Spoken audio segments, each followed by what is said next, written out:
Hi, I'm Peter Adamson, and you're listening to the History of Philosophy podcast, brought to you with the support of the Philosophy Department at King's College London and the LMU in Munich, online at www.historyofphilosophy.net. Today's episode, After Virtue, Marguerite Porete. Who is the medieval version of Socrates? Perhaps Albert the Great, a famous philosopher who had an even more famous philosopher for a student. Or actually, any number of scholastics, since they all loved a good disputed question. Or how about Peter of Olivi, champion of voluntary poverty? You might also think of Roger Bacon because he was sent to prison for his teachings. But if we're thinking along these lines, then the medieval thinker with the best claim to the title might be Marguerite Porete. Like Socrates, she was executed after courageously refusing to recant her convictions. Rather than being allowed a final chat about the immortality of soul with friends, followed by a bowl of hemlock, Marguerite was burned to death. It didn't come without warning. Years earlier, she had been arrested after a book she had written came to the attention of the local bishop. The book was destroyed before her very eyes, and she was warned never again to disseminate such heresy on pain of execution. Marguerite didn't let this stop her. She was evidently a woman of means and some social standing, since she could afford to have several copies of her book made, keeping one herself, as she admitted, and having her ideas written down and passed to others, including another bishop. In 1308, she was arrested and excommunicated. A protracted period of imprisonment followed. The inquisitor, William of Paris, couldn't even get this stubborn woman to take an oath on the sacrament so that a trial could begin. Finally, he gave up trying to extract her cooperation.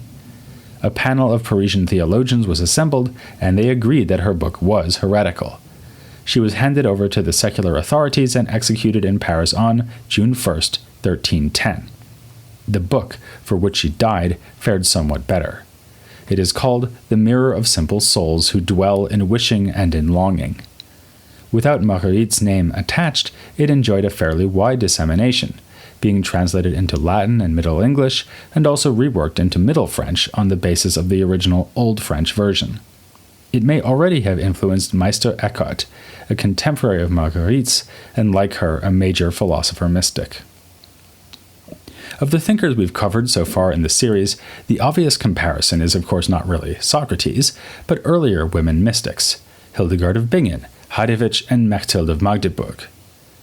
Her similarity to the Beguine mystics Hadewijch and Mechthild seems especially strong. Several medieval authors refer to Marguerite as a Beguine, which makes it tempting to connect her persecution to the increasing disquiet caused by the Beguine movement in the early 14th century. This culminated in a condemnation at the Council of Vienne in 1312, so only 2 years after Marguerite was killed. But several scholars now doubt that she was in fact a Beguine, so we probably shouldn't push this connection too far. Like the Beguines, though, Marguerite wrote in a vernacular language, and her central concern is with the possibility and implications of union with God. Some of her favorite metaphors, such as the image of melting away, can also be found in their works. She even uses a central trope, taken from the courtly love literature that inspired the earlier Beguines. Her work is effectively a three-way dialogue between her own soul, love, and reason. Occasionally, other characters appear, like temptation and truth. This is a clear echo of the allegorical dialogues we find in such works as The Romance of the Rose, where love and reason are shown debating the merits of romantic entanglements. Yet Marguerite's writing does not display the eroticism we find in Hadewijch and Mechthild. When set alongside their works, Marguerite's Mirror seems far closer to being something we might call a philosophical treatise. Her central character of love has a clear agenda and sets out the bold philosophical and theological claims that made this book so shocking to the bishop and the inquisitors. It's clear from the book itself that Marguerite knew she was, quite literally, playing with fire. There's nothing quite as blunt as Mechthild of Magdeburg's mention of a threat to burn her book. You may remember her retort that it's impossible to burn the truth. But Marguerite alludes frequently to the controversial nature of her ideas. The purpose of the character of reason in the book is in part to express reluctance or outright opposition to the teachings of love. So, reason speaks for the reader who has trouble accepting Marguerite's teaching and is allowed to point out apparent contradictions in that teaching or warn that the teaching seems to be straying into dangerous territory. At one point, she anticipates that the Church will be astonished by one of her core ideas, namely that soul can free itself of any need to use the virtues. She was right to worry. Precisely this doctrine was among those condemned by her inquisitors and used as proof of her heresy. Well, perhaps worry is the wrong word. Marguerite seems to have known she was courting controversy and not minded doing so. She provocatively refers to the religious institutions of her day as Holy Church the Lesser, in contrast to the greater church of the souls who have been freed by love for God, and mentions that such souls no longer even need to pray. Clearly, Marguerite was well aware of the daring nature of her book. This is entirely typical of her. Her Mirror is a highly self-conscious work, something else it shares in common with the Romance of the Rose. The Mirror wears its artifice on its sleeve and several times offers so-called glosses on its own contents. It's a book that includes its own commentary. She makes the point emphatically in a prologue, which also reveals Marguerite's dependence on earlier literary models. Playing on an earlier romance about Alexander the Great by Alexander of Bernay, she tells the story of a princess who falls in love with King Alexander but lives far away from him. The princess gains solace by commissioning a painting of the king. In the same way, Marguerite says that her own book is a representation of her soul's love for God. A character named Soul then appears throughout the text in discussion with reason and love. This device is much like the character of the lover in the Romance of the Rose. Like Jean de Meun, Marguerite takes on the dual roles of author and character. Paradoxically, the character's point of view is more limited than that of the book as a whole. In The Mirror, Marguerite as author depicts the growing understanding of Marguerite's soul. What is it then that the soul and the reader too must come to understand? Ultimately something that cannot be put into words. The piece of divine life cannot be thought or written. The comparison of the book to a painting is an apt one. Famously, a picture is 1,000 words, but no number of words can fully express the nature of God or the soul's condition once it is united to God.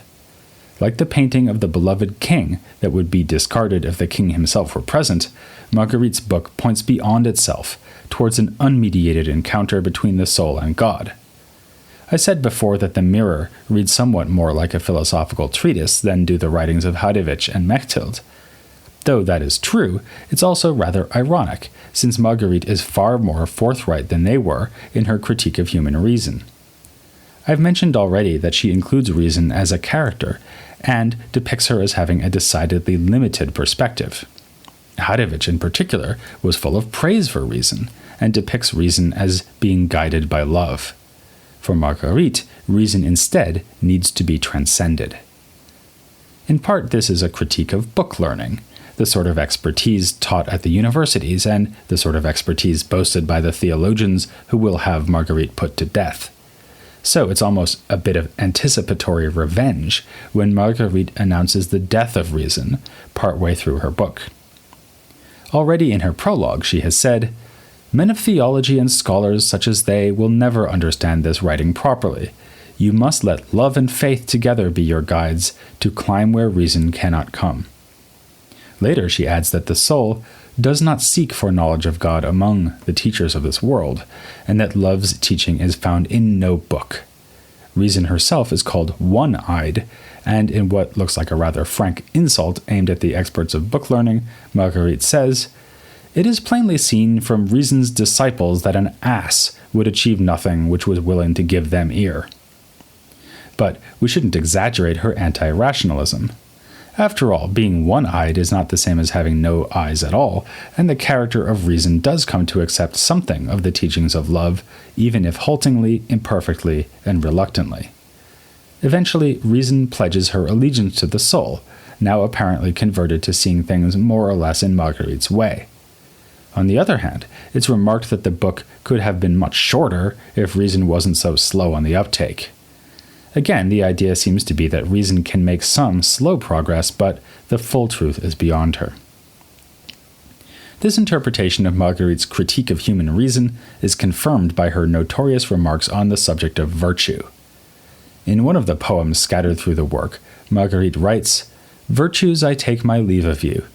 There was a time I was your serf, all of my heart was set on you.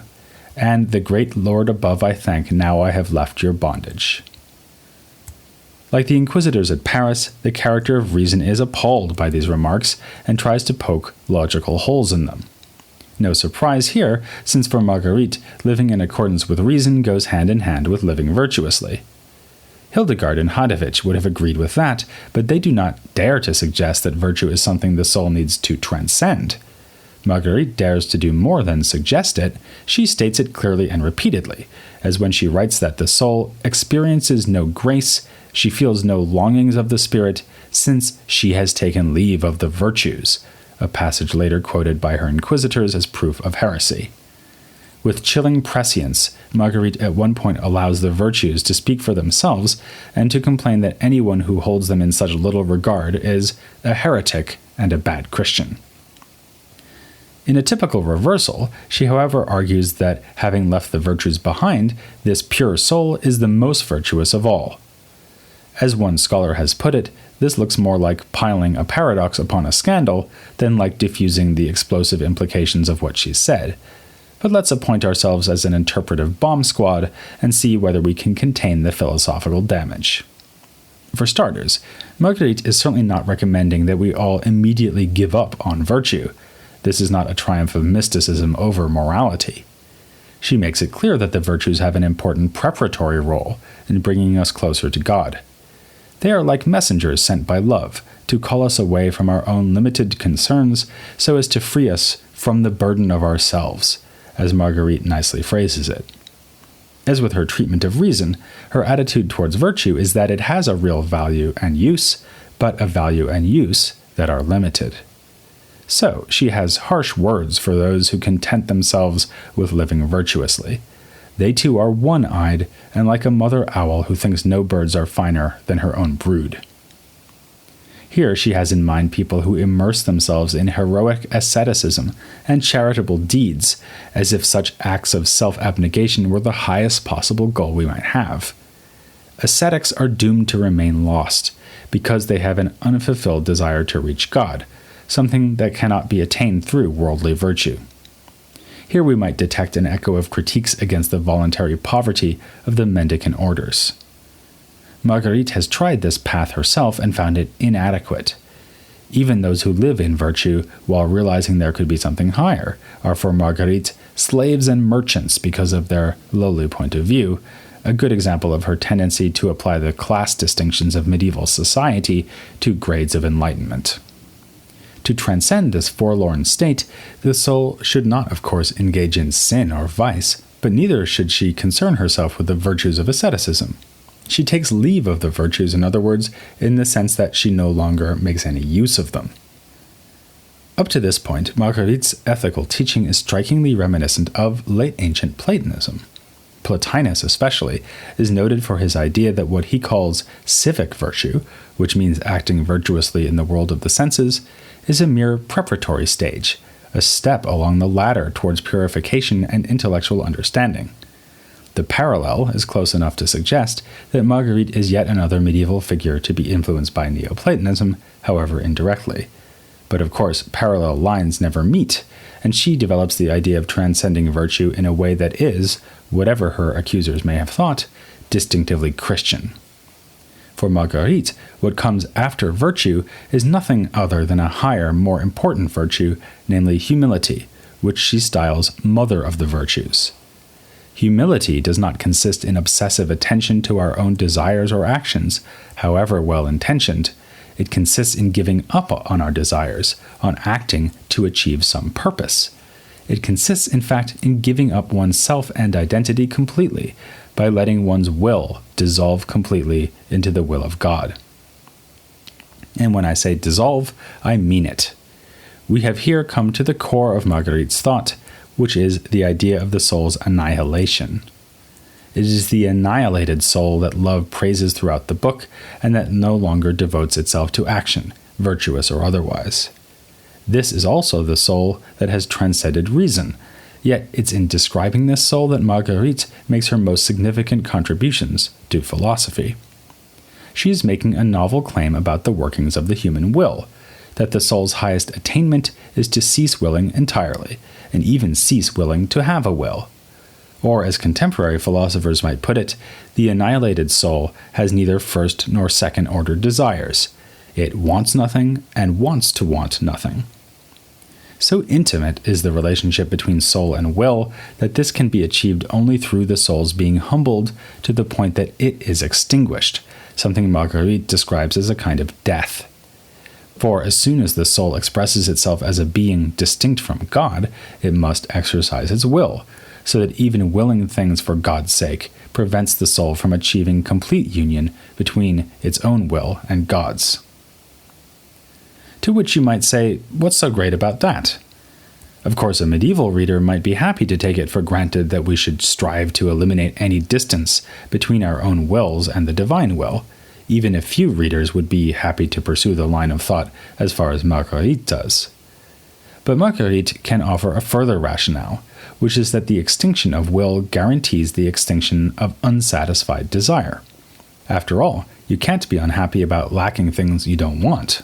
Or, as Marguerite puts it, the annihilated soul lacks nothing, since she wishes for nothing. Furthermore, in accepting her own annihilation, the soul is actually coming to understand her metaphysical situation more accurately. For, according to Marguerite, the soul's infinite inferiority to God means that it has really always been nothing. So her recommendation is not so much that the soul should steadily work to eliminate her own reality, but that she should see through the illusion that she was ever anything, and thus come to know her own nothingness. Marguerite sums it up better than I can when she writes, "God is so great that the soul can comprehend nothing of him, and on account of this nothingness, she has reached the certainty of knowing nothing and of wishing for nothing." Characteristically, Marguerite still has a few more paradoxes to add on to this scandalous teaching. She makes the point that God cannot force the soul to give up on her will.